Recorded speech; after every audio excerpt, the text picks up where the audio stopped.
Assalomu alaykum, hurmatli obunachilar, Dastur Time kanaliga xush kelibsiz. Bugungi videomizda sizlar bilan fayl formatlarini onlayn tarzda o'zgartirishni ko'rib chiqamiz. O'zimnikida bitta misol keltiraman. Misol uchun, menda PowerPoint degan taqdimotimiz bor. Bu PowerPoint formatda mana ko'rib olishingiz mumkin. Shuni biz PDF formatga o'tkazmoqchimiz. Buning uchun biz brauzerga kiramiz.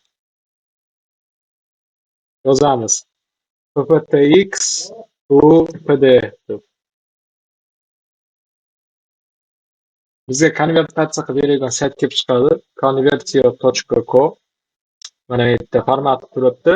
pptx pdf ga degan formatda. Mana bu yerda выбрать faylni bosamiz. Выбрать faylni bosganimizdan so'ng tanlab olamiz qaysi fayl bizga kerak. Misol uchun Firebase fayli kerak. Открытьni bosaman. Konvertatsiya qilaman va kutib turaman.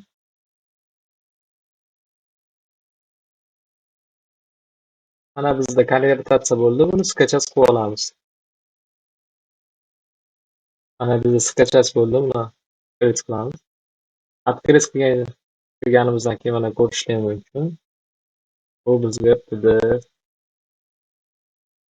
formatga o'tdi.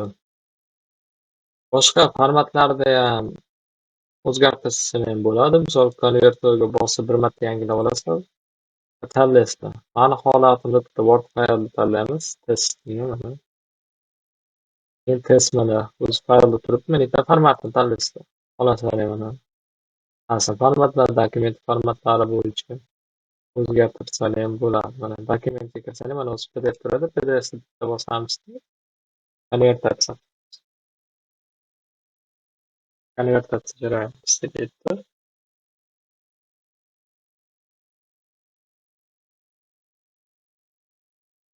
Mana tayyor. Skachayishni bossak, ochamiz. Mana bizda bu Word formatda, PDF formatga o'tdi.